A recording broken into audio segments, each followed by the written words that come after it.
ধন্যবাদ জনাইছোঁ আপোনালোকক আসন গ্ৰহণ কৰিবলৈ অনুৰোধ জনাইছোঁ এতিয়া সৰস্বতী বন্দনা পৰিৱেশন কৰিব বিশিষ্ট সংগীত পৰিচালক ৰাষ্ট্ৰীয় পুৰস্কাৰপ্ৰাপ্ত কণ্ঠশিল্পী তৰালী শৰ্মাই Ladies and gentlemen, National Film Award recipient, renowned singer and music composer director of Assam, Srimati Torali Horma will now render a Saraswati Vandana. She is being accompanied by Shri Pradip Deka on the flute and Shri Bhabajyoti Das on the keyboard.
বিশিষ্ট কণ্ঠশিল্পী তৰালী শৰ্মা আৰু তেখেতক সংগত কৰা প্ৰদীপ ডেকা আৰু ধ্ৰুৱজ্যোতি দাসক আমি ধন্যবাদ জনাইছোঁ। এতিয়া আদৰণি ভাষণ প্ৰদান কৰিব অসম চৰকাৰৰ সাংস্কৃতিক পৰিক্ৰমা বিভাগৰ মাননীয় মন্ত্ৰী শ্ৰীযুত বিমল বৰা ডাঙৰীয়াই। May we now request the Honorable Minister, Cultural Affairs Department, Government of Assam, Shri Bimal Bora, to present a welcome address.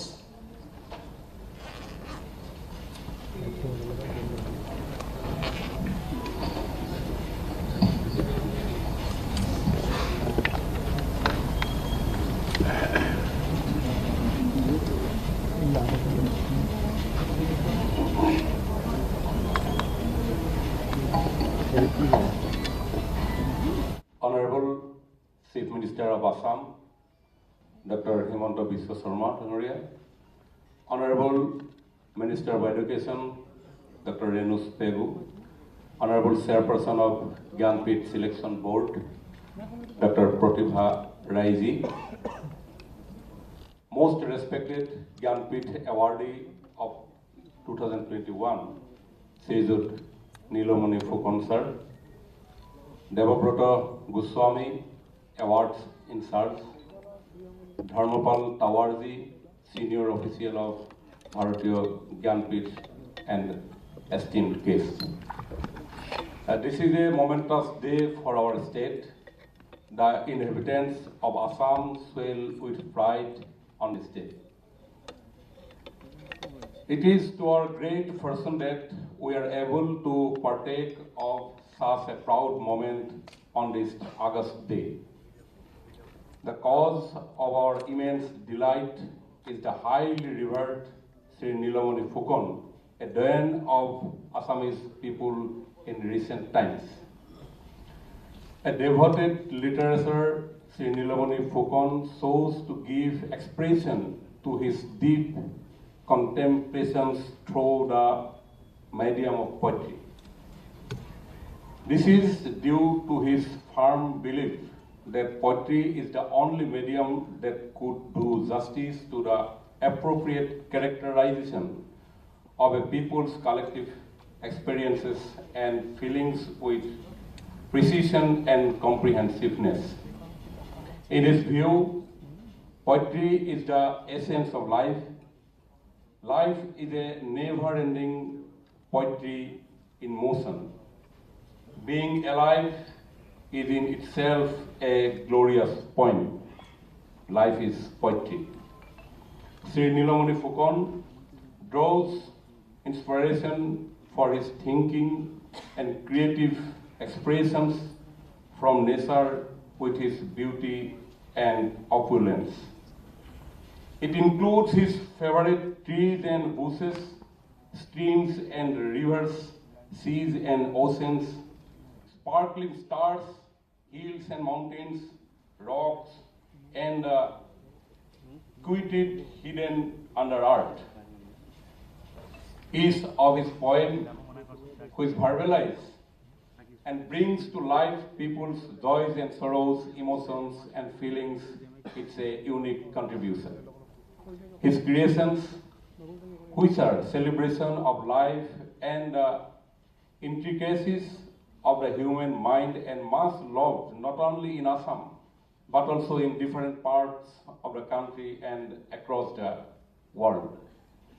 Sri Neelmani Phookan is highly respected and much appreciated in the world of poetry. His writings have been translated into different languages owing to their popularity. His poems have spread the glories of Assamese expansive sky, breezy wind, and a fragrant land across the world. That is why he is much loved and respected by all. Neelmani Phookan's writings have influenced people so much that they claim to find wholeness and bliss in them without the slightest hesitation. The mind is completely engrossed in spellbinding silence that speaks a lot more than words. The list of prestigious awards and accolades that have come his way in the course of his life is long. It is widely known that the he never craved for public recognition or awards.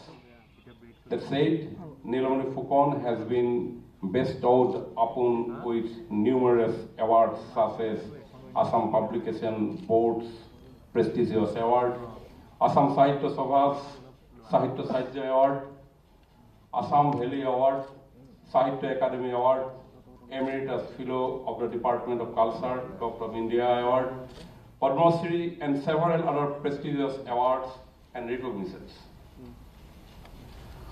While participating in the Struga International Poetry Festival in erstwhile Yugoslavia, Sri Phookan gifted a gamusa, the symbol of Assamese pride, to popular Serbian poet Vasco Papa, and remarked that the color in the Assamese gamusa is the color of people's blood.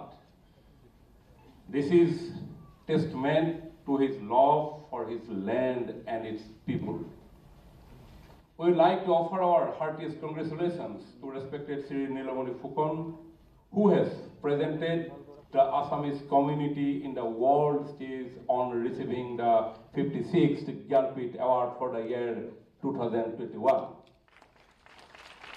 We feel proud and honored for having the opportunity to organize this award presentation ceremony in the Rabindra Bhavan, Guwahati. We would also like to extend our heartfelt gratitude to the Honorable Chief Minister of Assam, Dr. Himanta Biswa Sarma, for his guidance and counsel in organizing such a great event. I sincerely welcome you all on this memorable occasion. Thank you.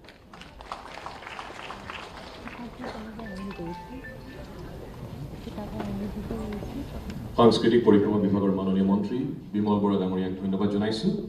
এতিয়া আমি সম্বৰ্ধনা পৰ্বলৈ আগবাঢ়িছো। আজিৰ অনুষ্ঠানৰ মুখ্য অতিথি অসমৰ মাননীয় মুখ্যমন্ত্ৰী ডক্টৰ হিমন্ত বিশ্ব শৰ্মা মহোদয়ক ভাৰতীয় জ্ঞানপীঠৰ তৰফৰ পৰা আদৰণি জনাব ভাৰতীয় জ্ঞানপীঠ বঁটাৰ তত্ত্বাৱধায়ক শ্ৰীযুত Debabrata Goswami. On behalf of Bharatiya Jnanpith, Shri Devabrata Goswami, awards in charge, will now felicitate the Honorable Chief Guest, the Honorable Chief Minister of Assam, Dr. Himanta Biswa Sarma, with a bouquet of flowers. এইবাৰ বঁটা প্ৰাপক আমাৰ অতি শ্ৰদ্ধাৰ শ্ৰীযুত নীলমণি ফুকন দেৱক আদৰণি জনাব জ্ঞানপীঠ বঁটা নিৰ্বাচনী বৰ্ডৰ অধ্যক্ষ ডক্টৰ প্ৰতিভা ৰে ডাঙৰীয়ানী। এইখিনিতে জনাওঁ যে তেখেতে কবি নীলমণি ফুকনদেৱৰ সুস্বাস্থ্য আৰু দীৰ্ঘায়ু কামনা কৰি ওড়িশাৰ মহাপ্ৰভু শ্ৰী শ্ৰী জগন্নাথ মন্দিৰৰ পৰা মহাপ্ৰসাদৰ টোপোলা এটিও কঢ়িয়াই আনিছে। ইয়াৰ বাবে তেখেতক আমি ধন্যবাদ জনাইছোঁ। On behalf of Bharatiya Jnanpith, Dr. Pratibha Ray, Chairperson, Jnanpith Selection Board, will now felicitate Jnanpith Awardee for 2021, eminent poet Shri Neelmani Phookan, with a bouquet of flowers.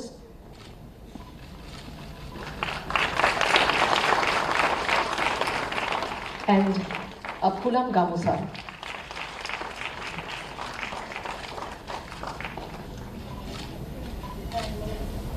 The packet of prasad from Mahaprabhu Jagannath.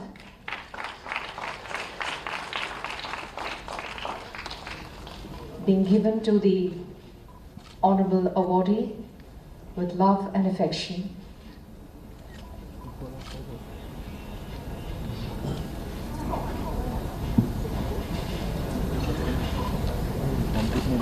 Doctor Pratibha Ray Bharatiya Jnanpith বঁটা নিৰ্বাচনী বৰ্ডৰ অধ্যক্ষ। তেখেত নিজেও 2011 বৰ্ষৰ জ্ঞানপীঠ বঁটা বিজয়ী তথা 2022 অৰ্থাৎ চলিত বৰ্ষত পদ্মভূষণ সন্মানেৰে তেখেত সন্মানিত। ডক্টৰ প্ৰতিভা ৰে ডাঙৰীয়ানীক আমি এতিয়া ভাষণ প্ৰদান কৰিবলৈ অনুৰোধ জনাইছোঁ। May we now call upon Jnanpith Awardee for the year 2011 and Padma Bhushan recipient of 2022, Dr. Pratibha Ray, Madam, Chairperson, Jnanpith Selection Board, to address the August gathering.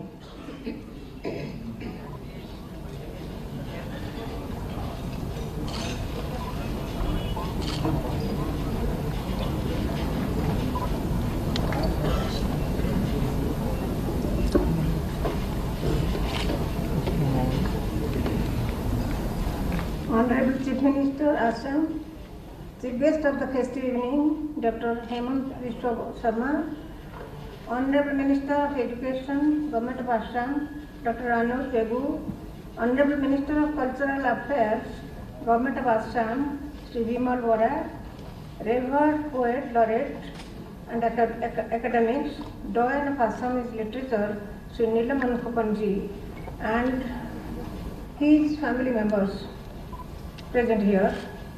Distinguished guests gathered here in the August ceremony for conferring 2021's 56th Jnanpith Award to Sri Nilmani Phookan. It is a moment of great pleasure for all of us. Being an Indian, I am very happy that the India's highest literary award is being given to Mahakavi Neelmani Phookan today. I deem it a privilege and honor to be amidst you in this August ceremony. Sri Nilmani Phookan's height of achievement, depth of knowledge, with breadth of humility and sensitivity are rare to be seen in one person nowadays. A trendsetter in the field of Assamese poetry, is a well-deserving poet to receive Jnanpith Award and all awards. But he never wrote for awards, never waited for awards. No writer writes for awards. Subsequently, awards come. I respectfully congratulate Sri Neelmani Phookan on behalf of Bharatiya Jnanpith Trust today. Sri Neelmani Phookan's poetry should be read by all poetry lovers of India through translation. I request the state government, the cultural department to take up translate project on him. It is not Assam's pride, it is India's pride.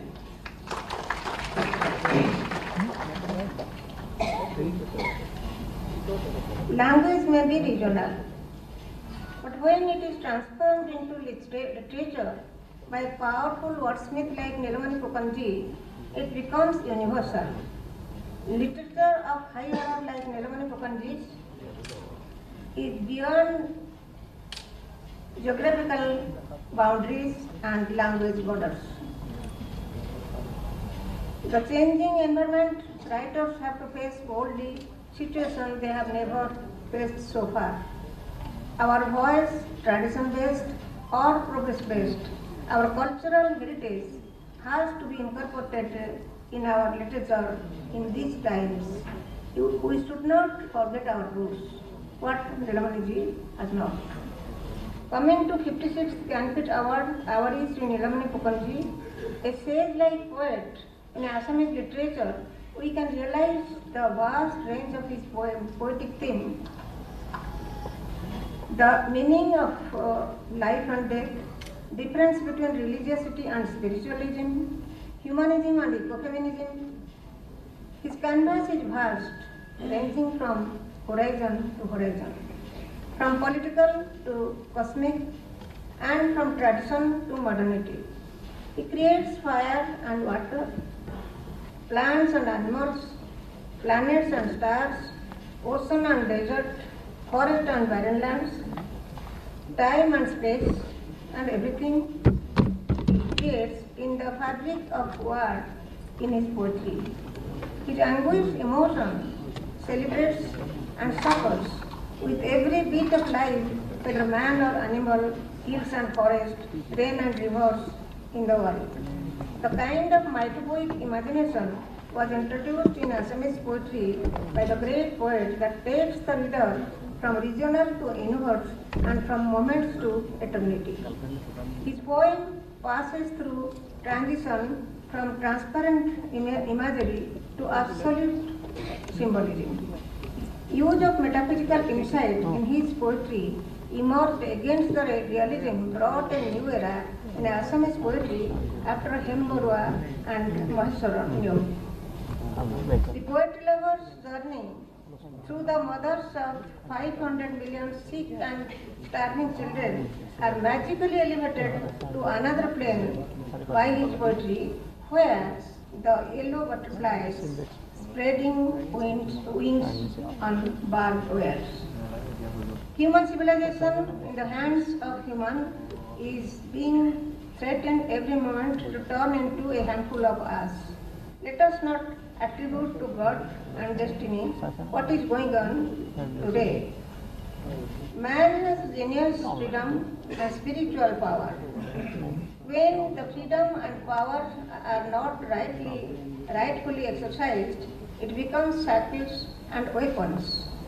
The challenge can be made by only redefining our culture heritage through poems of Sri Nilmani Phukanji and his creativity. He reinterprets poetically our shastras by reconstructing the traditional thought and by washing out the mud and mud that our culture and religion have accumulated in course of the long march of 5,000 years. I have always kept Neelmaniji in high esteem for his amazing poetic craftsmanship. The world of poetry of Nilmani Phukanji in different shades is revealed in an interview where Phookan speaks lyrically as Assamese countryside. He speaks about Assamese countryside, of the rich heritage of tribal myth and folklore, the rhythms of valley and village life, which shaped his responsibility and sensibility as a poet. He reasserts the centrality of poetry in helping man find his soul. We are always in search of soul, but we are not finding. Neelmaniji is helping man find his soul. Along with the impartial defense of the poetic act, however, the awareness of his insignificant on the larger scheme of things, poetry eventually remains. He mentions nothing more powerful than the chirping of the cricket.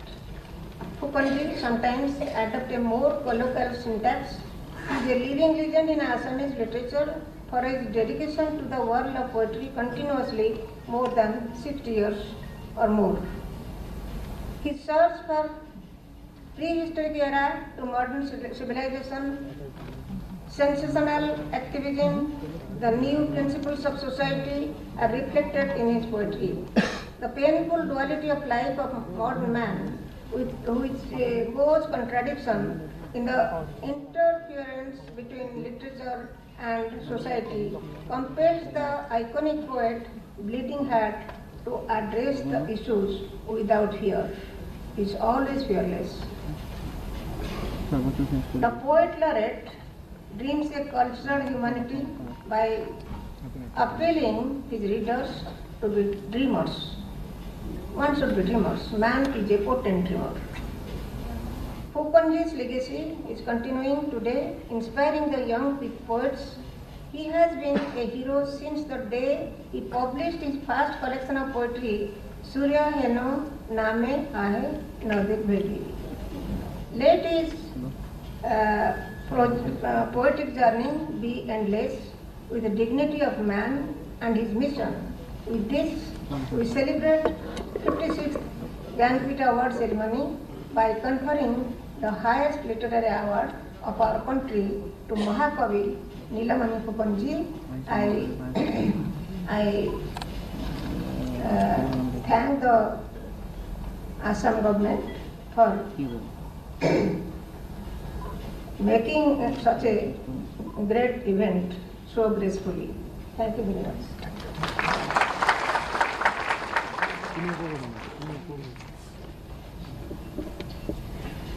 We'd like to take this opportunity to extend our heartfelt gratitude to Dr. Pratibha Ray Madam for beautifully sharing her thoughts and views with us. Thank you, Madam. এইবাৰ দৃশ্যশ্ৰাব্য মাধ্যমেৰে পৰিৱেশন কৰিবলৈ লোৱা হৈছে কবি নীলমণি ফুকনৰ কবিতাৰ এক চমু আলাপন সূৰ্য হেনো নামি আহে এই নদীয়েদি। Ladies and gentlemen, now we will present the screening of a short audio-visual on the poetic creations of Sri Neelmani Phukan titled Sujya Heno Nami Ahe Ei Nodiedi.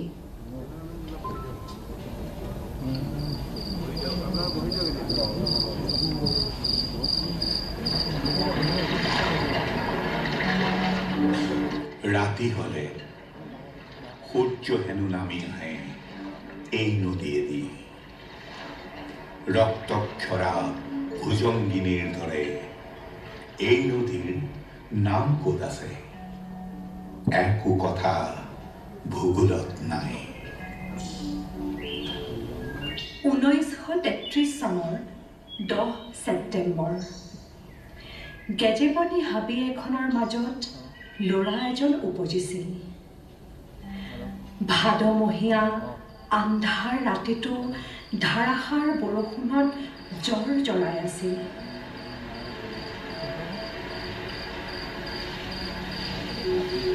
জিলি বন কুকুৰাৰ উপৰি হাবিখনত তেওঁ আন কিবা এটা কাণেৰে নুশুনা মাত শুনিছিল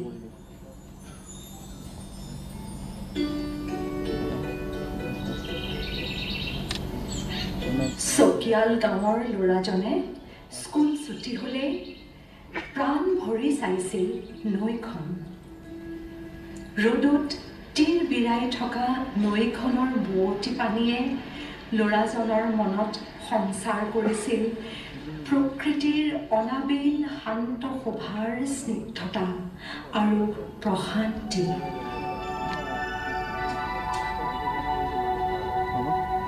আৰু তেতিয়াই অনুভৱ কৰিছিল সূৰ্য হেনো নামি আহে এই নদীয়েদি নৈৰ দুপাৰৰ কুলি কেতেকী কপৌলতা কুঁৱৈলতা আটাইবোৰ তেতিয়াৰে পৰা জনা নজনাকৈ বুকুতে কঢ়িয়াই আছে মানুহজনে কঢ়িয়াই আছে দুখবোৰ সংগোপনে সেয়ে তেওঁ সোধে পিন্ধনে জেতুকা তই ফাটি যোৱা কলিজাত কবি নীলমণি ফুকনে আত্মসন্ধানেৰে থকা সৰকা কৰে নিজক যোৱা ৰাতি মৃত্যু হ'ল তোমাৰ দৰেই অনুচ্চ কণ্ঠৰ এজন কবি যি জানিছিল উই চিৰিঙাৰ মাততকৈ তেওঁৰ কবিতাত একো জ্ঞান গৰ্ভ কথা নাই অথচ এইবোৰৰ মাজতে পৰিষ্কাৰকৈ তেওঁ কয় অনুভৱ কৰোঁ মানুহ মুক্ত জীৱন সুন্দৰ জুই সুন্দৰ পানী সুন্দৰ উই চিৰিঙাৰ মাতটো সুন্দৰ টিপচি চৰাইটো সুন্দৰ সুন্দৰ মানুহৰ মৃত্যু জীৱন মৃত্যুক একে উশাহতে লোৱা এয়াই কবি নীলমণি ফুকন 2021 বৰ্ষৰ জ্ঞানপীঠ বঁটা প্ৰাপক শ্ৰীযুত নীলমণি ফুকনলৈ প্ৰণাম জনাইছো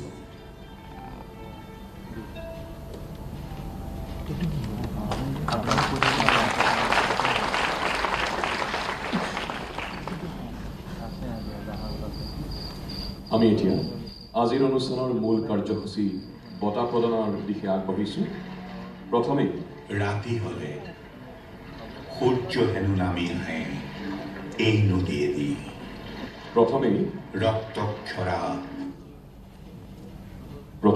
আমাৰ অতি শ্ৰদ্ধাৰ শ্ৰীযুত নীলমণি ফুকনদেৱক প্ৰদান কৰিবলগীয়া প্ৰশস্তি পত্ৰ পাঠ কৰিবলৈ লোৱা হৈছে Bharatiya Jnanpith takes pride in conferring the 56th Jnanpith Award for the year 2021 to the eminent Assamese poet Neelmani Phookan for his outstanding contribution to Indian literature.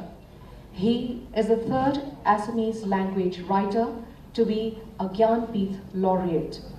Born on 10th September 1933 in Dergaon, Assam, Neelmani Phookan is the most revered name in Assamese poetry. Phookan has been described as a sage-like presence in Assamese literature. His canvas is vast, his imagination mythopoeic, his voice bardic, his concerns ranging from the political to the cosmic, from the contemporary to the primeval. The landscapes he evokes are epic and elemental.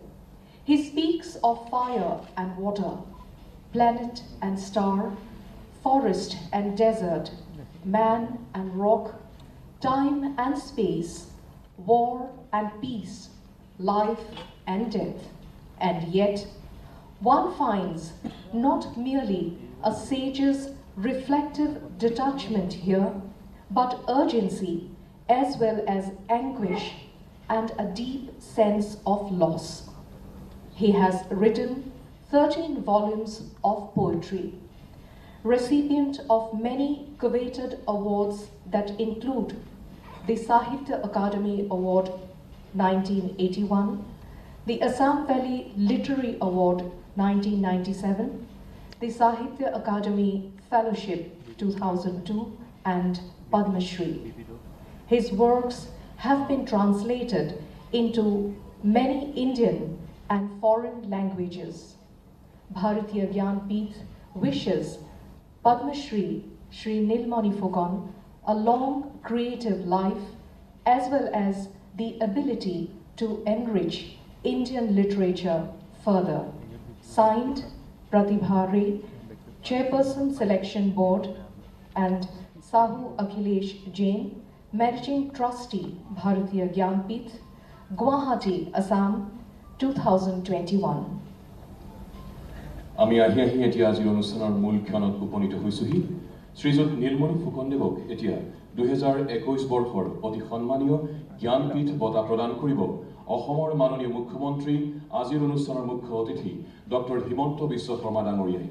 তেখেতক সহযোগ কৰিব জ্ঞানপীঠ নিৰ্বাচনী বৰ্ডৰ অধ্যক্ষ doctor প্ৰতিভা ৰে ডাঙৰীয়ানীয়ে।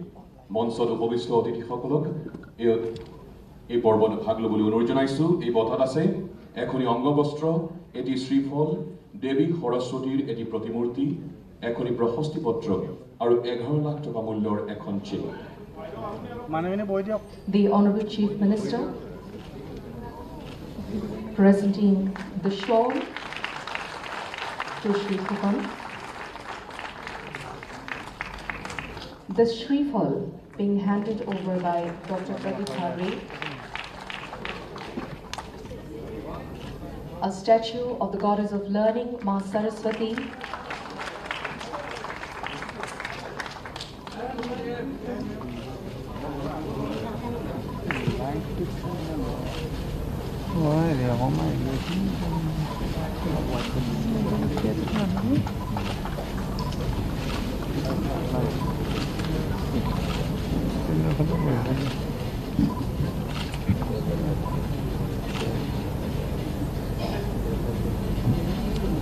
Followed by the citation being presented to the Jnanpith Award 2021.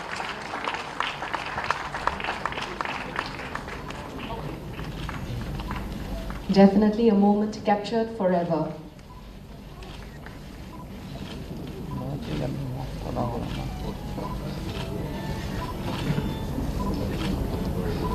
আমাৰ সকলোৰে বাবে অতি গৌৰৱৰ ক্ষণ। And the check, which is a part of the Jnanpith Award, being handed over to the awardee.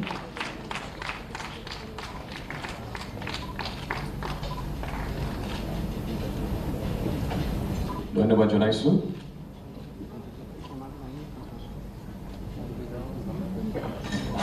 এতিয়া বঁটা গ্ৰহণ কৰি অনুভৱ ব্যক্ত কৰিব শ্ৰীযুত নীলমণি ফুকনদেৱৰ হৈ তেখেতৰ কনিষ্ঠ পুত্ৰ অমিতাভ ফুকনদেৱে।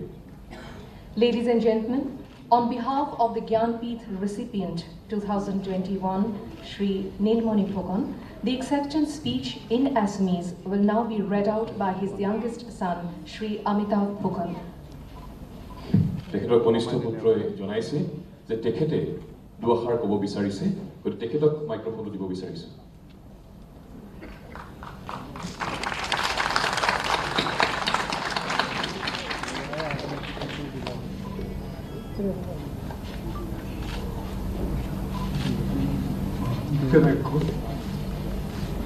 ই মোৰ সপোনৰ সূৰ্যৰ মানুহ, ই মোৰ সপোনৰ সূৰ্য। হে মোৰ সপোনৰ সূৰ্যৰ মানুহ। মানুহতকৈ আৰু কোন আছে? ক'ৰবাত যদি দেৱতা আছে, তেওঁ মানুহ, তেওঁ মানুহ, তেওঁ মানুহ, তেওঁ মানুহ, তেওঁ মানুহ। সেই দেৱতাৰ সন্মুখত এতিয়া মই সন্মুখত বহি আছোঁ বা থিয় হৈ আছোঁ।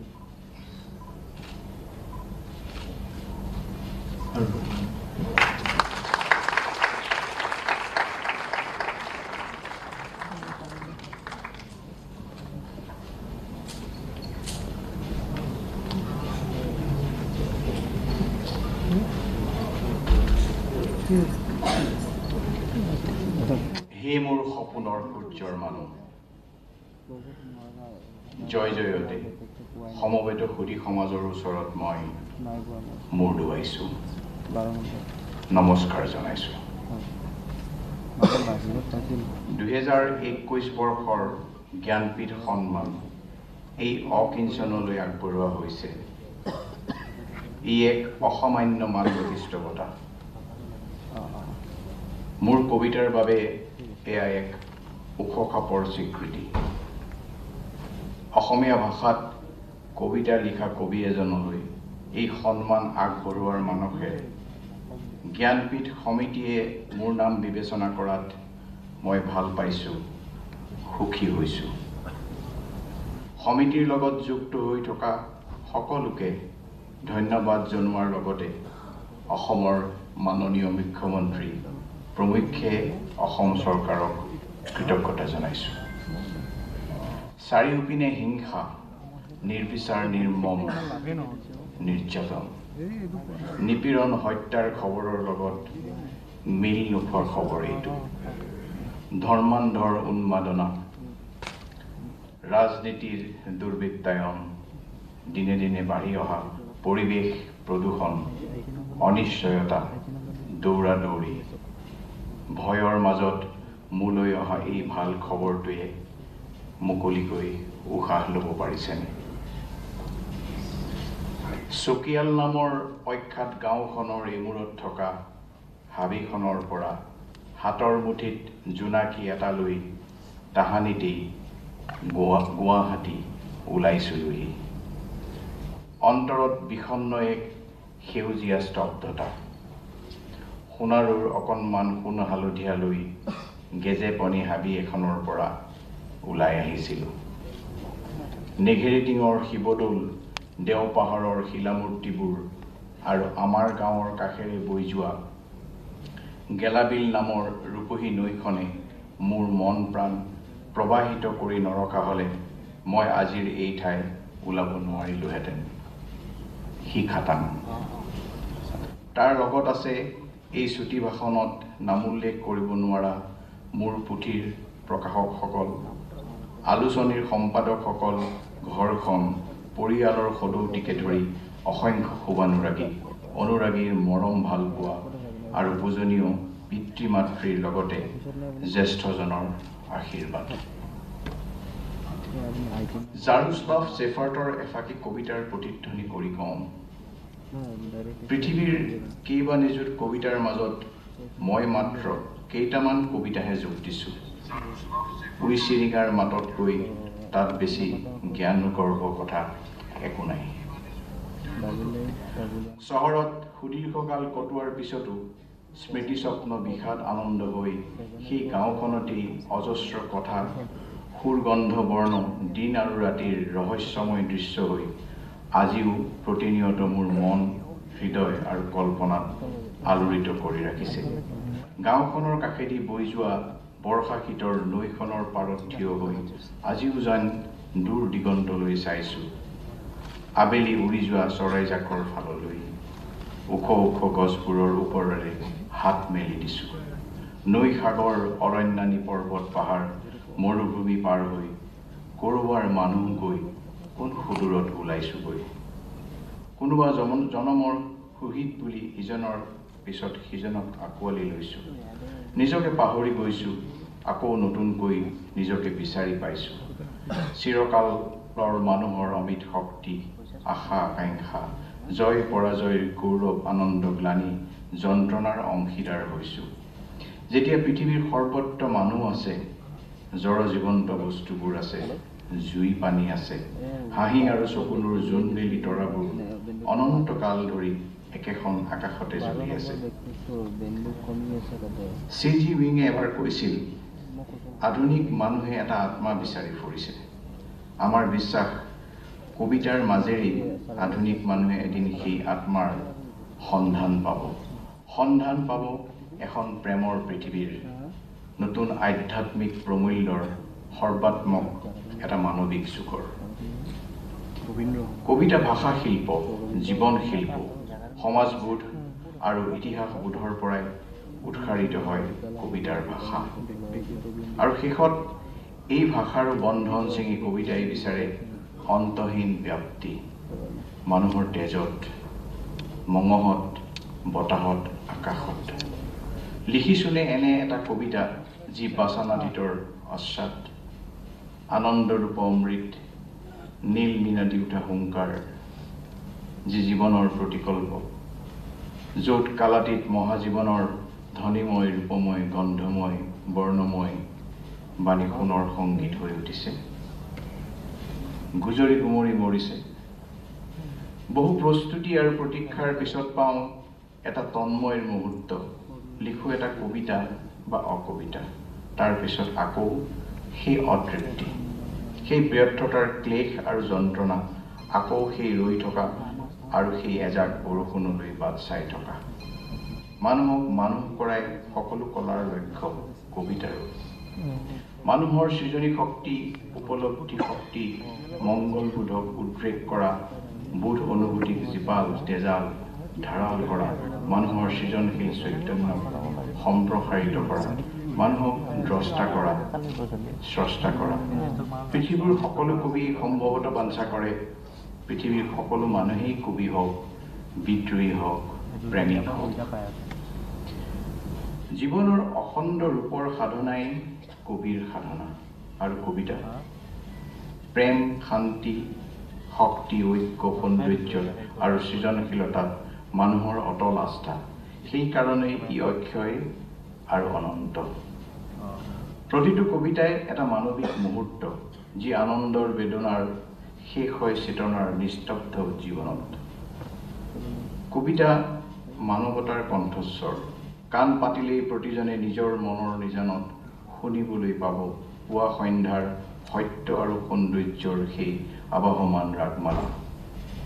সাৰ্থক কবিতা এটা পঢ়িলে বা শুনিলে আমি নিজকে পাওঁ, আনকো পাওঁ, হহা দেখোঁ, কন্দা দেখোঁ, জীৱন্ত জড়বস্তুবোৰ নিজৰ মাজত দেখোঁ। ক'ৰবাত নিজকে এৰি থৈ কাৰোবাক বিচাৰি ক'ৰবালৈ গুচি যাওঁ। বিশ্ব প্ৰকৃতি আৰু জীৱনৰ ৰহস্যৰ লগত জনা নজনাকৈ আমাৰ এটা সম্পৰ্ক হয়। নিজৰ কল্পনা আৰু বোধ অনুভূতিৰে মানুহৰ অস্তিত্বৰ যন্ত্ৰণা, সত্য অসত্য, অতীত, বৰ্তমান আৰু ভৱিষ্যতক, জীৱনৰ পূৰ্ণতা অপূৰ্ণতাক জনা নজনাক অনুভৱ উপলব্ধি কৰোঁ।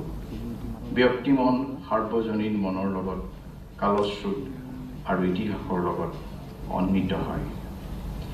কবি মাত্ৰেই তেওঁ এজন সৰ্বপ্ৰাণবাদী, প্ৰেমিক, বিদ্ৰোহী, মানৱতাবাদী, মানুহৰ মৈত্ৰী মমতাবোধত, শান্তি, ঐক্য আৰু মানুহৰ ভৱিষ্যতত বিশ্বাসী।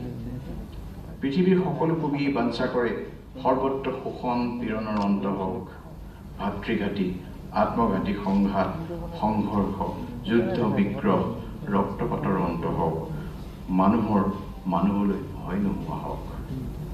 পৃথিৱীৰ প্ৰতিজন মানুহেই প্ৰতিজন মানুহৰ মাজত বিচাৰি পাওক চিৰকালৰ এজন পৰম সুহৃদ। মানুহৰ জীৱনৰ প্ৰতিটো মুহূৰ্তই হওক এটা মানৱিক মুহূৰ্ত, একোটা আধ্যাত্মিক মুহূৰ্ত। চাজা পেৰিছৰ এফাকি কথাৰ প্ৰতিধ্বনি কৰি কওঁ, কবিতা মাটিৰ চাকি। কবিৰ হাতত থকা এই মাটিৰ চাকিটিৰ পোহৰেই আজিৰ এই পৰিস্থিতিত যথেষ্ট। যদি মানুহে কেৱল মনত ৰাখে মাটিক। প্ৰখ্যাত সমালোচক C.M. বাউলৰ কথাৰ সুৰত কওঁ, মোৰ প্ৰতিটো কবিতা সভ্যতাৰ বাটেৰে আহি থকা আধুনিক মানুহৰ মনৰ বিকাশ, উন্মুখ এটা এটা নবীন খোজে নতুন।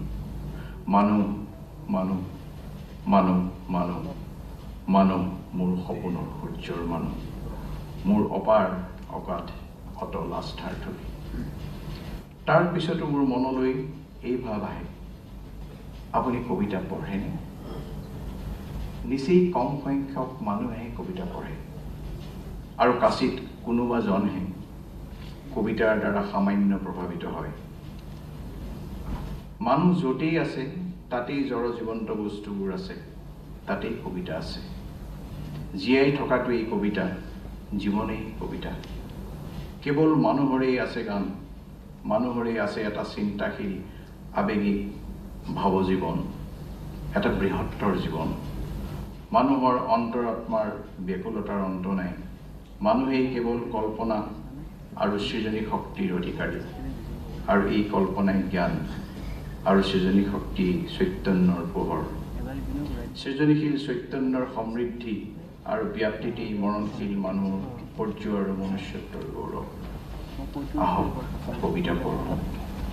কবিতাই অমৃতমণি অভয়, পাৰাপাৰহীন প্ৰেমৰ মাজত, অনাবিল সৌন্দৰ্যৰ মাজত নগ্ন হওক, মগ্ন হওক, স্তব্ধ কৰক, মুক্ত কৰক মন আৰু হৃদয়ক, আৰু আপুনি নিজেই হৈ উঠক এটা কবিতা।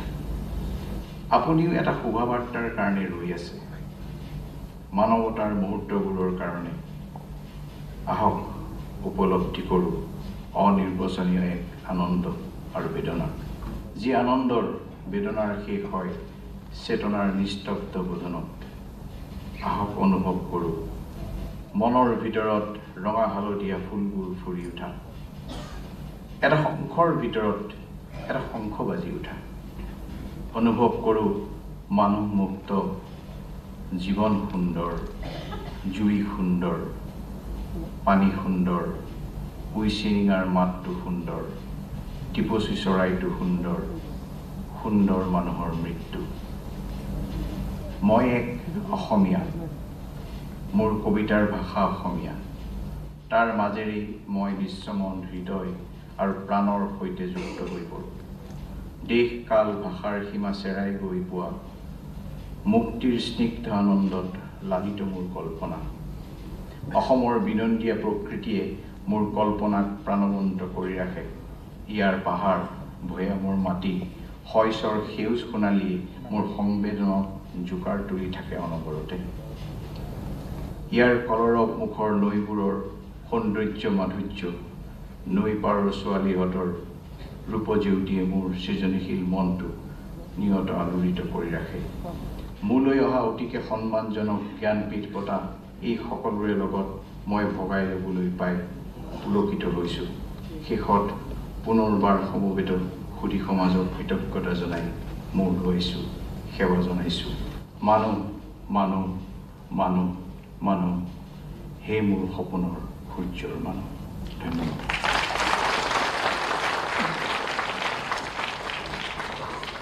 ধন্যবাদ জনাইছোঁ অমিতাভ ফুকন ডাঙৰীয়াক, আৰু আমি সেৱা জনাইছোঁ কবি নীলমণি ফুকন ডাঙৰীয়াক।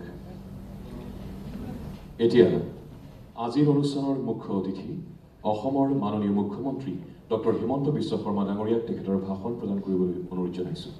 We request the chief guest of this function, the Honorable Chief Minister of Assam, Dr. Himanta Biswa Sarma, to address the august audience.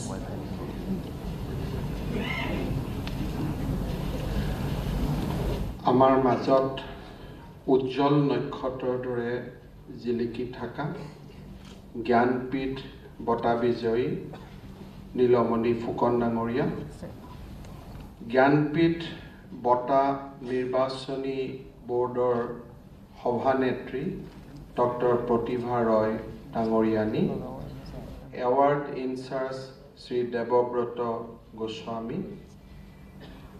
Jnanpith বঁটা বিজয়ী নীলমণি ফুকন দেৱৰ সুযোগ্য পুত্ৰ অমিতাভ ফুকন ডাঙৰীয়া, মোৰ সতীৰ্থ ৰণোজ পেগু ডাঙৰীয়া, বিমল বৰা ডাঙৰীয়া, আজিৰ এই পবিত্ৰ স্মৰণীয় আৰু মংগলময় মুহূৰ্তত উপস্থিত সুধীবৃন্দ আৰু এই অনুষ্ঠানত অসমৰ চাৰিও দিশে যিসকল ফুকনদেৱৰ অনুৰাগী ব্যক্তিয়ে এই অনুষ্ঠান চাৰিও দিশৰ পৰা উপভোগ কৰি আছে আৰু উপস্থিত সুধীবৃন্দ, অসমৰ সাহিত্য আৰু সমাজ জীৱনৰ বাবে আজি এক আনন্দ আৰু গৌৰৱৰ দিন। কৃতবিদ্য সাহিত্যিক নীলমণি ফুকনদেৱে দেশৰ সৰ্বোচ্চ সাহিত্য সন্মানেৰে অসম মাতৃৰ গৰিমা আজি অধিক প্ৰজ্বল কৰিলে। এই ঐতিহাসিক মুহূৰ্তত মই সৰ্বপ্ৰথমে গোলাপী জামুৰ লগ্নৰ কবিগৰাকীক আন্তৰিক অভিনন্দন জনাইছোঁ আৰু তেখেতৰ প্ৰতি গভীৰ শ্ৰদ্ধা নিবেদন কৰিছোঁ। শ্ৰদ্ধেয় ফুকনদেৱৰ এই প্ৰাপ্তিয়ে আজি প্ৰতিগৰাকী অসমীয়াক আনন্দিত আৰু গৌৰৱান্বিত কৰিলে। দুটা দশকৰ এক দীঘলীয়া প্ৰতীক্ষাৰ আজি যেন অন্ত পৰিল। असम के साहित्यिक और सामाजिक जीवन के लिए आज एक हर्ष और गौरव का दिन है। सुसाहित्यिक नीलमणि फुकन जी ने देश का सर्वोच्च साहित्यिक सम्मान प्राप्त कर मातृभूमि असम की गरिमा को और भी उज्जवल किया है। इस ऐतिहासिक क्षण में मैं सबसे पहले गुलाबी जामुर लग्न के कवि को हार्दिक बधाई और अपनी श्रद्धा प्रकट करता हूँ। श्रद्धेय फुकन जी की इस उपलब्धि ने हर असम वासी को आनंदित और गौरवान्वित किया है। 2 दशकों का लंबा इंतजार आज खत्म हुआ नजर आ रहा है। भारतर सर्वोच्च साहित्यिक सम्मान ज्ञानपीठत অসমৰ আলোকযাত্ৰাৰ বাট কাটিছিল বিশিষ্ট অসমীয়া ঔপন্যাসিক বীৰেন্দ্ৰ কুমাৰ ভট্টাচাৰ্যদেৱে 1979 চনত। ভট্টাচাৰ্যদেৱৰ প্ৰথমগৰাকী অসমীয়া সাহিত্যিক হিচাপে জ্ঞানপীঠ সন্মান লাভ কৰিছিল। তেখেতৰ অমৰ সৃষ্টি মৃত্যুঞ্জয় উপন্যাসৰ বাবে তেখেতক এই সন্মান প্ৰদান কৰা হৈছিল। মৃত্যুঞ্জয় উপন্যাসক 42ৰ স্বাধীনতা আন্দোলনৰ এখন জীৱন্ত দলিল বুলিব পাৰি। উপন্যাসখনত ভাৰতীয় স্বাধীনতা আন্দোলনৰ চিৰস্মৰণীয় ঘটনাৱলীৰ আভাস আৰু চিত্ৰণ আছে। সেই সময়ৰ সমাজ, মানুহৰ চিন্তাধাৰা, সামাজিক ৰীতি নীতিৰ বৈশিষ্ট্য আৰু স্বাধীনতা আন্দোলনৰ প্ৰভাৱে মানুহৰ জীৱনক কিদৰে প্ৰভাৱান্বিত কৰিছিল তাৰ নিৰ্মোহ প্ৰতিফলন উপন্যাসখনত পোৱা যায়। সেই সময়ৰ অসমৰ সমাজত দেখিবলৈ পোৱা কানিৰ বিৰূপ প্ৰভাৱ, উচ্চ নিচ ভেদাভেদৰ ভাৱ, ব্ৰিটিছ আৰক্ষীৰ অবৰ্ণনীয় অত্যাচাৰ, স্বাধীনতাৰ বাবে উন্মুখ চহা অসমীয়াৰ আত্মবলিদান আদিৰ জীয়ন্ত চিত্ৰায়নে উপন্যাসখনক চিৰস্থায়িত্ব প্ৰদান কৰিছিল। দেশৰ স্বাধীনতাৰ এছোৱা গুৰুত্বপূৰ্ণ সময়ৰ বাস্তৱিক চিত্ৰায়নে ঔপন্যাসিক বীৰেন্দ্ৰ কুমাৰ ভট্টাচাৰ্যক প্ৰদান কৰিছিল বৌদ্ধিক অমৰত্ব। তাৰ সুদীৰ্ঘ 2 দশক বিৰতিৰ অন্তত 2000 চনত ৰাজ্যৰ সাহিত্য ক্ষেত্ৰখন পুনৰবাৰ উজ্বলি উঠিছিল। সেই বছৰ ভাৰতীয় সাহিত্য জগতলৈ আগবঢ়োৱা অৱদানৰ বাবে দ্বিতীয়গৰাকী অসমীয়া সাহিত্যিক হিচাপে মামণি ৰয়চম গোস্বামী ডাঙৰীয়ানীয়ে লাভ কৰিছিল জ্ঞানপীঠ বঁটা। সৰ্বসাধাৰণ মানুহৰ জীৱনৰ অভিজ্ঞতাক জীৱন্ত ৰূপত সাহিত্যক ফুটাই তুলিব পৰা মামণি ৰয়চম গোস্বামী আছিল এগৰাকী অসামান্য প্ৰতিভা সম্পন্ন লেখিকা। মানুহৰ কাৰ্যকলাপৰ নশ্বৰতাক পৰিষ্কাৰ ৰূপত ফুটাই তুলিবলৈ চিত্ৰকল্পৰ প্ৰয়োগ তেখেতৰ সাহিত্যৰ এক উল্লেখযোগ্য বৈশিষ্ট্য আছিল। ৰাজনৈতিক, সাংস্কৃতিক, ধাৰ্মিক প্ৰথাসমূহত প্ৰতিফলিত হোৱা নশ্বৰতা আৰু সেই নশ্বৰতাই জীৱনধাৰা, দৰিদ্ৰতা আৰু মানসিক সংঘাতৰ ওপৰত কেনেদৰে ক্ৰিয়া কৰে সেই সত্যকে জানিবলৈ পাঠকে বাৰে বাৰে মামনি ৰয়চম গোস্বামীৰ সাহিত্যক अवगाहन करिब खोजे 2 दशकों के लंबा अंतराल का बाद वर्ष 2000 में राज्य की साहित्यिक क्षेत्र पुनर्समक उठा। उसी वर्ष भारतीय साहित्य जगत में महत्वपूर्ण योगदान देने वाली मामनी रयसम गोस्वामी जी को ज्ञानपीठ पुरस्कार प्राप्त करने वाले द्वितीय असमिया साहित्यकार बने। आम लोगों के जीवन के अनुभवों को वास्तविक रूप में साहित्य में शामिल करने वाली मामनी रयसम गोस्वामी एक असाधारण प्रतिभाशाली लेखिका थी। लोगों के कार्यकलाप को स्पष्ट रूप से प्रकट करना उनके साहित्य की एक उल्लेखनीय विशिष्टता थी। राजनैतिक, सांस्कृतिक और धार्मिक प्रथाओं में प्रकट होने वाली नश्वरता और तार इस नश्वरता ने लोगों के जीवन धारा, दरिद्रता और मानवीय संघर्ष को कैसे प्रभावित किया, उस सत्य को अच्छी तरह से समझने के लिए पाठक बार बार उनका साहित्य में समाहित होना चाहते हैं। অসমীয়া সাহিত্যৰ সেই সোণখেৰীয়া ইতিহাসৰ আজি পুনৰাবৃত্তি ঘটিছে। পুনৰ 2 দশকৰ বিৰতিৰ মূৰত কবি নীলমণি ফুকনদেৱে জ্ঞানপীঠ বঁটা লাভ কৰিছে।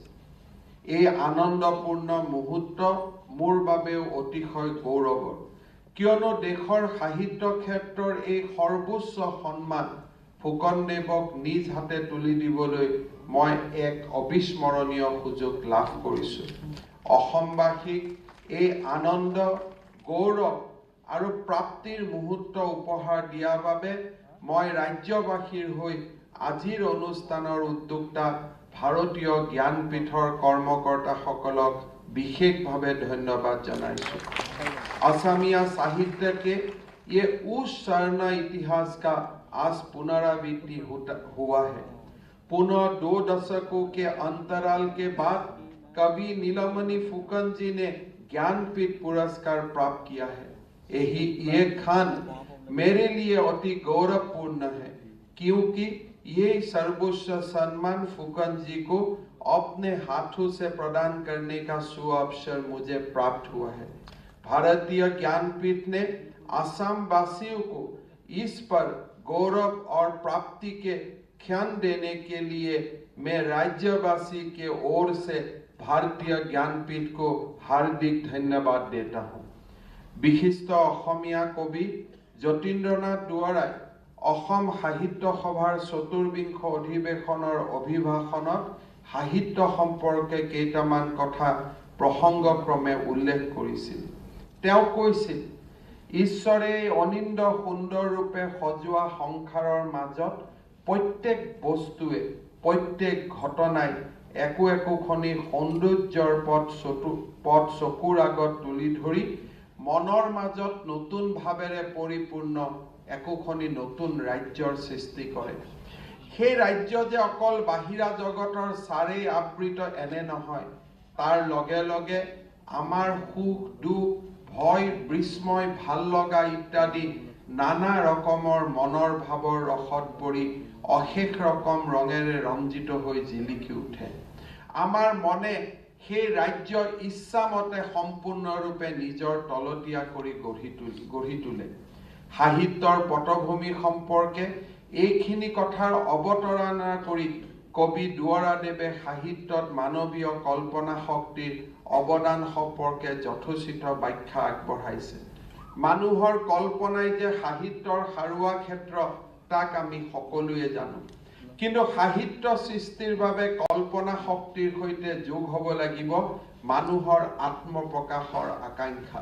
সেয়ে দুৱৰাদেৱে আকৌ কৈছে, অতি আদিম যুগৰ পৰাই মানুহৰ মনত আত্মপ্ৰকাশৰ ভাৱটি যে বৈ আহিছে, তাক কোনেও নুই কৰিব নোৱাৰে। শিলত কাটিয়েই হওক, তামৰ ফলিতে হওক, হাঁচিপাতৰ পুথিতে বা পাহাৰৰ গাতেই হওক, মানুহৰ আশা আকাংক্ষাৰ সীমা নাই। তেওঁ নিজে বাহিৰত নিজকে চাবলৈ বিচাৰে, আনৰ মাজত পাবলৈ বিচাৰে, আৰু সেই কাৰণে মানুহে সাহিত্যৰ মাজেৰে নিজক প্ৰকাশ কৰিবলৈ চেষ্টা কৰি আহিছে। সাহিত্যৰ আটাইতকৈ নান্দনিক তথা সুকুমল অংশটোৱে হৈছে কবিতা। কবিতা ছন্দবদ্ধ সাহিত্য। পৃথিৱীৰ আদিমতম কবিতাটো ওলাইছিল মহামুনি বাল্মীকিৰ মুখৰ পৰা। সুৰুজৰ সোণোৱালী কিৰণ বিধত পুনতয়া তমসা নৈৰ পাৰত এহালি কঞ্চ পক্ষীয়ে ধেমালি কৰি থকা অৱস্থাত এক নিষ্ঠুৰ ব্যাধৰ শৰত তাৰে এটি নিহত হোৱা দেখি বাল্মীকি মুনিৰ মুখেৰে হঠাতে ওলাইছিল এটি ছন্দবদ্ধ শ্লোক। সেই শ্লোকটোৱে আছিল পৃথিৱীৰ আদিমতম কবিতা। মা নিষাদ প্ৰতিষ্ঠাং তম গমঃ শাশ্বতিহ সমাহ যৎ কঞ্চ মিথুনা দেগম অৱদীহ কাম মোহিতম। এই শ্লোকটোৰ ছন্দৰ মাজতে সোমাই আছিল এটা কৰুণ ভাৱ, কিন্তু তাৰ অৰ্থ কি বাল্মীকি মুনিয়ে নিজেও নাজানিছিল। তাৰ অৰ্থ বিচাৰি মুনিৰ শিষ্যসকলে বাৰে বাৰে তাক আওৰাওঁতে দেখা গ'ল ঋষিৰ সেই শোক এটা নতুন ছন্দত পৰিণত হৈছে। যিহেতু ঋষিৰ শ্লোকৰ পৰাই এই ছন্দবদ্ধ শাৰীটোৰ উৎপত্তি হৈছিল, সেয়ে তাক কোৱা হ'ল শ্লোক। অৰ্থাৎ ঋষিৰ শোকৰ ভাৱেই শ্লোক। সেইবাবে সৃষ্টিৰ সেই প্ৰথম পহৰৰ পৰাই শোক অথবা কাৰুণ্য কবিতাৰ এটা উপজীব্য বিষয়। সেই কথা কবি নীলমণি ফুকনৰ ক্ষেত্ৰতো সমানেই প্ৰযোজ্য। তেখেতৰ বহু কবিতাত জন্ম হৈছিল তেখেতৰ হৃদয় মথিত কৰা শোক আৰু কাৰুণ্যৰ ভাৱৰ পৰা। তেখেতে হেনো চকুলো টুকি টুকি আইতাকৰ মুখত শুনিছিল লক্ষ্মীনাথ বেজবৰুৱাৰ কাৰুণ্যৰ সাধুবোৰ। নীলমণি ফুকনৰ কবিতাত আছে সাৰ্বজনীন জীৱনৰ সুৰ। সংবেদনশীল কবিগৰাকীৰ বহু কবিতাত বিষণ্ণতাই সিক্ত কৰা দেখা গৈছে। T.S. Eliotে কৈছিল, genuine poetry can communicate before it is understood. অৰ্থাৎ ভাল কবিতা এটা অৰ্থ বোধগম্য হোৱাৰ পূৰ্বে সেই কবিতাই পাঠকৰ সৈতে এক সংযোগ স্থাপন কৰে। একে আখাৰে ক'বলৈ গ'লে নীলমণি ফুকনদেৱৰ কবিতা ইলিয়টৰ এই মন্তব্যৰ সাৰ্থক প্ৰকাশ। বিশিষ্ট সাহিত্য সমালোচক ডক্টৰ আনন্দ বৰমুদৈ নীলমণি ফুকনদেৱৰ কবিতা সম্পৰ্কে কৈছে, দেশ বিদেশৰ কবিতা আৰু কবিতাৰ আন্দোলনৰ অধ্যয়ন কৰি এই কবিগৰাকীয়ে কবিতাক সাধাৰণ পাঠকৰ ওচৰলৈ লৈ যাব পাৰিছে। তেওঁৰ কবিতাই বুজাৰ আগতেই পাঠকৰ লগত যোগাযোগ কৰিব পাৰে। সমাজ জীৱনৰ গহীন সমস্যাক কবিতাত ধৰি ৰাখি কবিতাৰ প্ৰাসংগিকতাক তেওঁ বৃদ্ধি কৰিছে। অধ্যয়ন, অনুসন্ধান, জীৱনৰ অৰ্থ উদ্দেশ্যৰ অন্বেষণে নীলমণি ফুকনৰ কবিতাক মহৎ সাহিত্য হিচাপে প্ৰতিষ্ঠা কৰিছে। ওৰেতো জীৱন কবিতা আৰু গদ্যৰ জগতত মগ্ন হৈ ফুকনদেৱে আধুনিক অসমীয়া সাহিত্যত এক নতুন আয়তন যোগ দিবলৈ সক্ষম হৈছে। তেখেতৰ নিৰবিচ্ছিন্ন সাহিত্য চৰ্চাই অসমীয়া সাহিত্যত সংযোগ ঘটাইছে।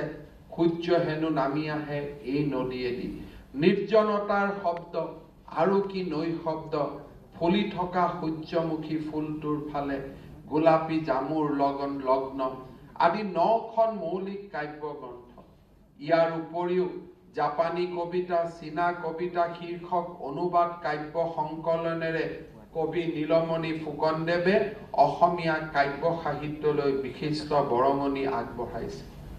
পোনছাতে পাঠকক আকৰ্ষিত কৰিব পৰা গুণেৰে সমৃদ্ধ আধুনিক অসমীয়া কবিতাৰ যুগ সৃষ্টিকাৰী কবি নীলমণি ফুকনদেৱৰ প্ৰায়বোৰ কবিতাতে প্ৰকৃতিৰ এখন সুন্দৰ ছবি ফুটি উঠে। কবিতাৰ মাজেৰে তেখেতে অনুসন্ধান কৰে জীৱন, যৌৱন, প্ৰেম, আনন্দ, চৰাচৰ বিশ্বৰ ৰহস্য, প্ৰকৃতি আদিৰ লগতে আৰু বিভিন্ন বিষয়।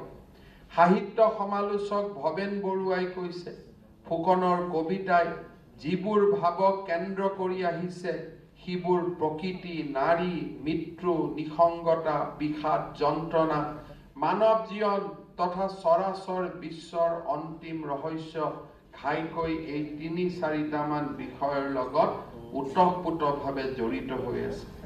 কাব্য ৰীতিৰ অন্যতম উপাদান উপমা, চিত্ৰকল্প আৰু প্ৰতীকৰ ব্যৱহাৰেৰে নীলমণি ফুকনদেৱে অসমীয়া কাব্য সাহিত্যত এক সুকীয়া পৰিচয় আৰোপ কৰাৰ লগতে এক নিজা ব্যঞ্জনাৰ সূচনা কৰিছে।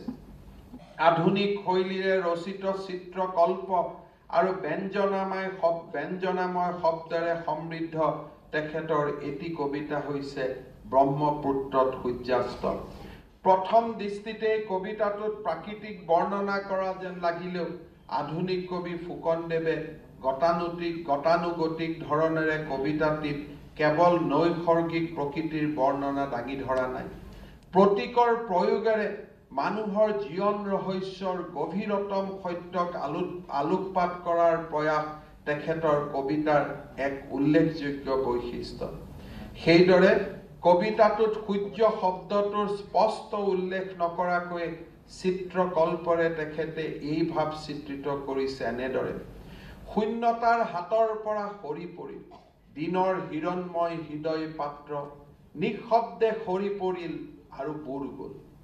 আধুনিক শৈলীৰ এই কবিতাটোৰ বিষয়ে অধ্যাপক নলিনীধৰ ভট্টাচাৰ্যই লিখিছে, ৰচনা পদ্ধতিলৈ মন কৰিলে দেখা যায় কবিতাটোৰ প্ৰকৃত মাধুৰ্যত আছে সামঞ্জস্যৰ সুষমা।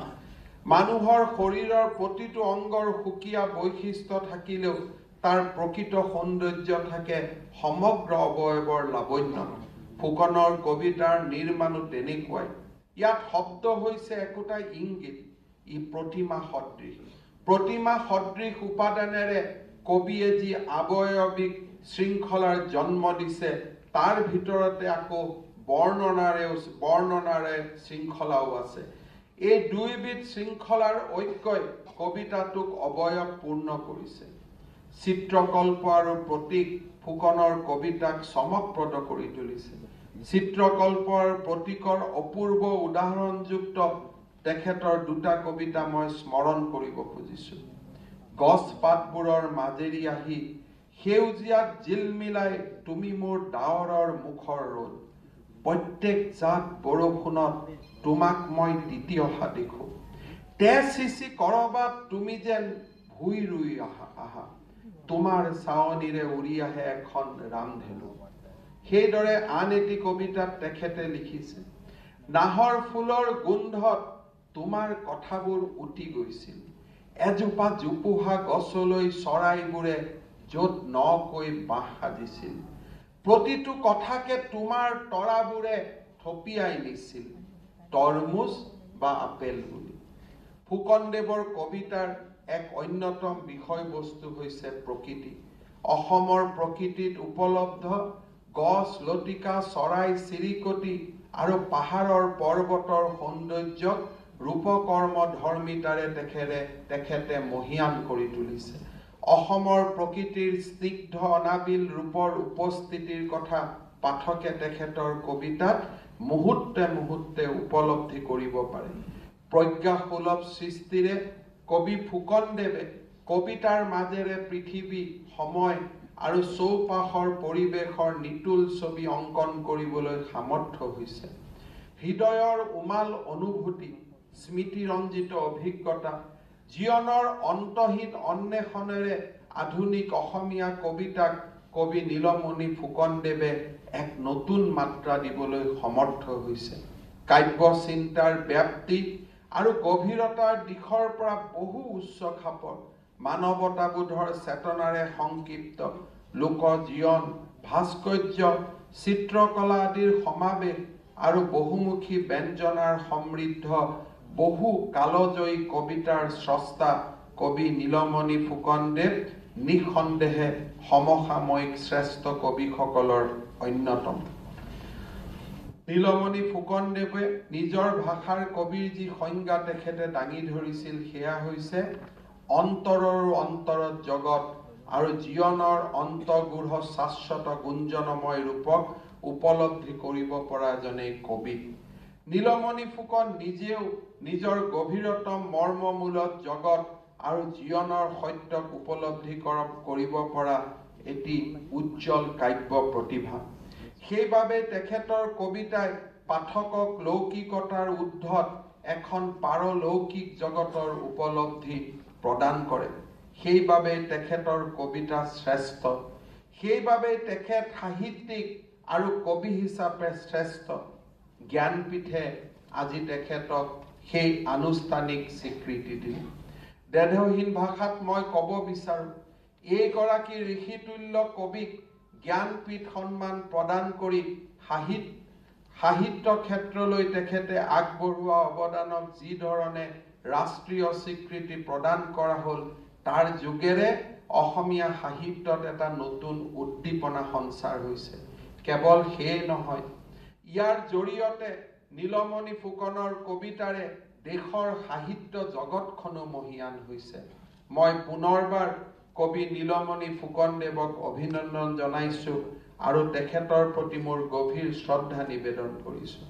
मैं सरल भाषा में कहना चाहूँगा कि ऋषि स्वरूप इस महान कवि को ज्ञानपीठ सम्मान प्रदान करके साहित्य क्षेत्र में उनके योगदान को जिस प्रकार राष्ट्रीय स्वीकृति प्रदान की गई है, इसके फलस्वरूप असमिया साहित्य को नई प्रेरणा मिली है।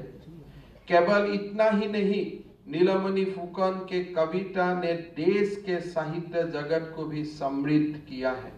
मैं एक बार पुनः कवि नीलमणि फुकन जी को बधाई देता हूँ और उनके प्रति अपनी श्रद्धा प्रकट करता हूँ।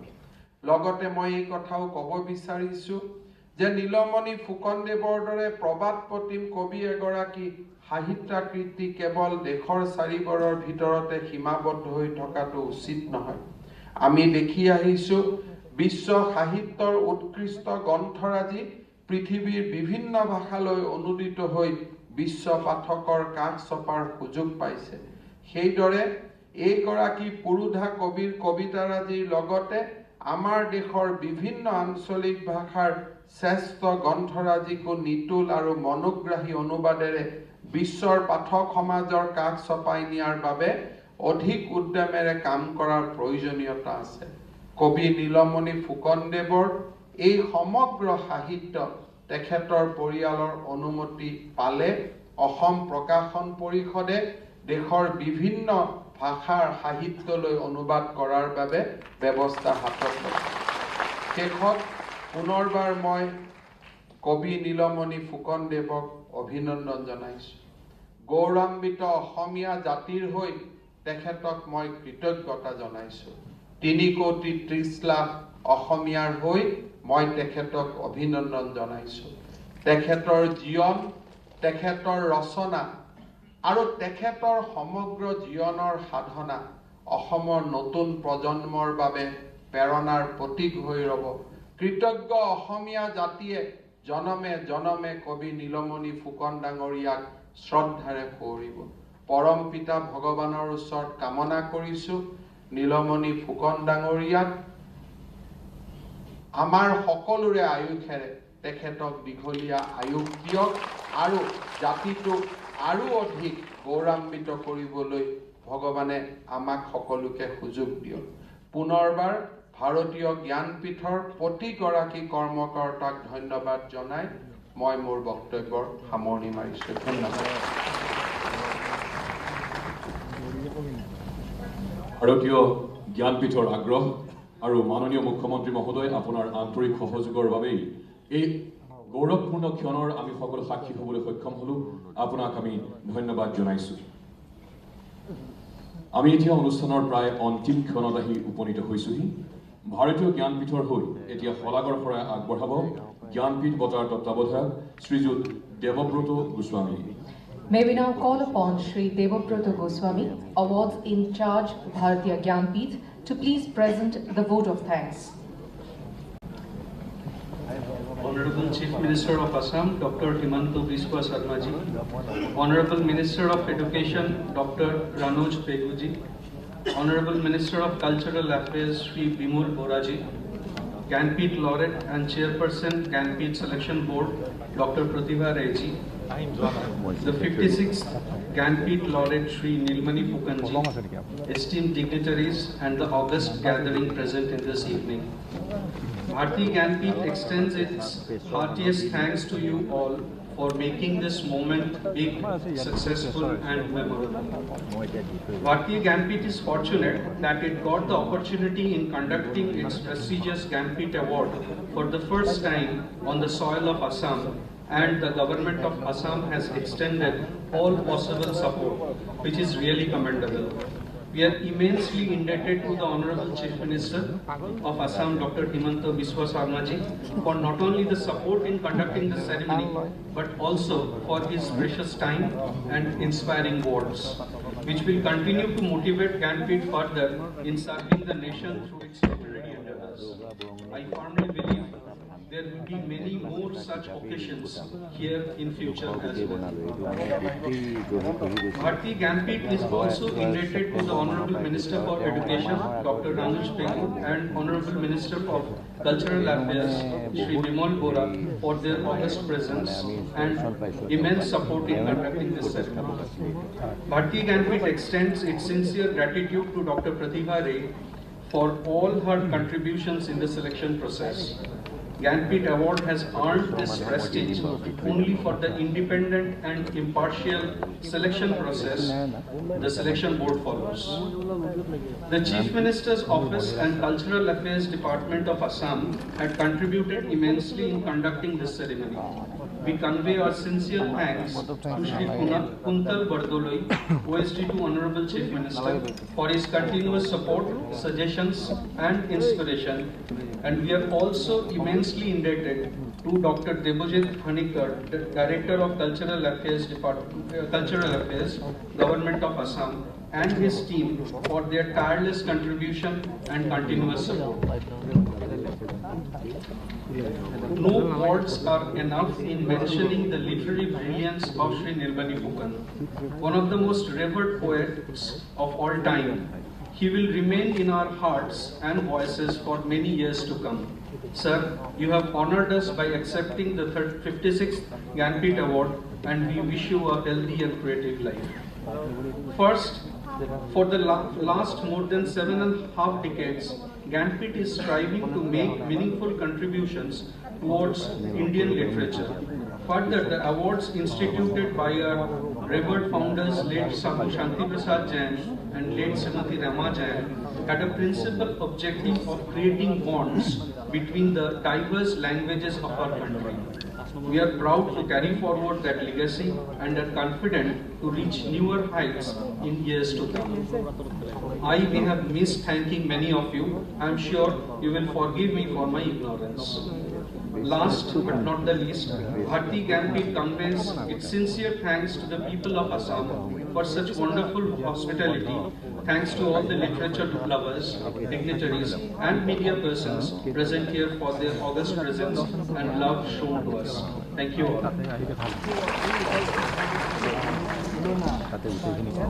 Devobrata Goswami Dangoriak.